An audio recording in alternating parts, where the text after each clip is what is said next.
ابو بکر صدیق رضی اللہ تعالیٰ عنہ آ گئے، دیکھا کہ عائشہ رضی اللہ تعالیٰ عنہا حضور کے ساتھ تیز تیز بول رہی ہیں،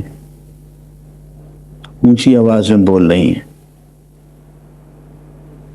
آئے اور زور سے تھپڑ مارنا چاہا کہ حضور نے روک دیا، اور سید ابو صدیق رضی اللہ تعالیٰ بہت غصے کے عالم میں چلے گئے، اور کئی دن تک پھر اپنی بیٹی عائشہ سے ملنے نہیں آئے۔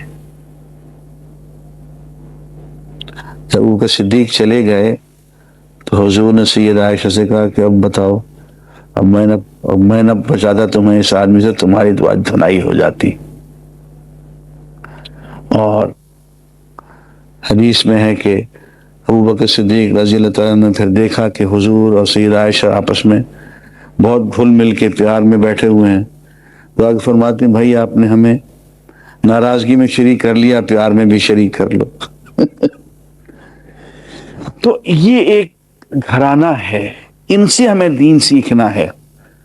وہ بڑا جاہل آدمی ہے، بڑا کذاب، جس نے یہ کہا کہ گربہ کشتن روز اول، جب بلی کو پہلے ہی دن مار دو تاکہ بیوی پہ ایک روب داب اور بیوقوف نہیں کہ تجھے روب داب طاری کرنا ہے تو میدان جنگ میں آ، تجھے اپنی کہیں دہشت کا مظاہرہ کرنا ہے، اپنی کہیں بہادری کا مظاہرہ کرنا ہے تو میاں میدان جنگ میں آ، زندگی کا میدان بہت بڑا میدان ہے، باہر نکل کے آ، ساری دہشت گردی بیوی پہ کرنی ہے۔ اب ایک سوال آگے مجھے لگتا ہے کہ سوال خطرناک ہے۔ ایک ایسا باپ جس نے ہمیشہ اپنی بیٹیوں کی پیدائش پر بیوی کو لعن طعن کی ہو اور بیٹیوں کو عذاب کہا ہو، خود شراب پی ہو اور گھر میں روزہ کھولنے کے لیے پکوڑے کیا کھانے بھی بند کر دیے ہوں، نعوذ باللہ، اللہ تعالیٰ کی شان میں گستاخی کی ہو، تو بیٹی کے کیا فرائض ہیں، اور ایسے باپ کی وجہ سے بیٹی کی ازدواجی زندگیوں پر بھی اثر پڑتا ہو کیا؟ کیونکہ خاوند بھی باپ کا طعنہ دیتے ہیں، باپ اور خاوند کے فرائض کی ادائیگی کیا ہے؟ کیونکہ دل اور دماغ باپ سے نفرت کی آماجگاہ ہے۔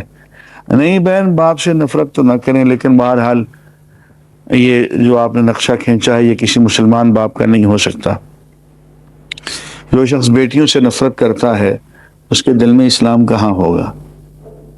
میں آج آپ سے یہ بھی عرض کر دوں کہ دین کی اور ایمان کی ایک علامت یہ ہے کہ آپ کو بیٹوں کے مقابلے میں بیٹیوں سے زیادہ پیار ہو۔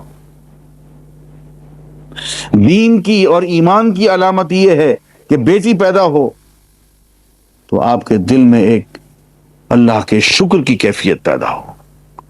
اگر ناشکری کرتے ہیں تو دل کو کھوج کے دیکھ لیں کہ آپ کے دل میں ایمان نہیں ہے۔ اور یہ بیوی کا کیا قصور ہے بھائی کہ وہ لڑکا نہیں پیدا کرے؟ نامرد تو تم ہو، مردانگی کی جراثیم تو تمہارے اندر نہیں ہے، اس لیے کہ بیٹا تو تب پیدا ہوگا جبکہ مرد کے اندر جو جراثیم ہیں قوت کے وہ غالب ہوں۔ وہ اگر مغلوب ہیں تو بیچارہ وہ بیٹا کہاں سے لے کے آئے گی؟ اگر جرثوم عورت کے زیادہ قوی ہیں تو بیٹی پیدا ہو جائے گی، مادہ کے جرثوم میں، مرد کے جرثوم میں زیادہ قوی ہیں تو لڑکا پیدا ہو جائے گا۔ اب اگر تم نامرد ہو یا تم کمزور ہو، ضعیف ہو، تو بیچاری بیوی کا کیا قصور ہے؟ اور ایسے خامن تو انتہائی بےہودہ لوگ ہیں، ملعون ہیں، جو بیویوں سے جھگڑا کرتے ہیں۔ میں نے دیکھا ہے بعض خبیثوں کو، بیویوں کو تانے دیتے ہیں، جھگڑا کرتے ہیں کہ تو لڑکا نہیں پیدا کرتی۔ اللہ کے بندے، وہ پیدا کرنے والی تھوڑی ہے، پیدا کرنے والا تو اللہ ہے۔ بہت جہالت کی بات ہے یہ۔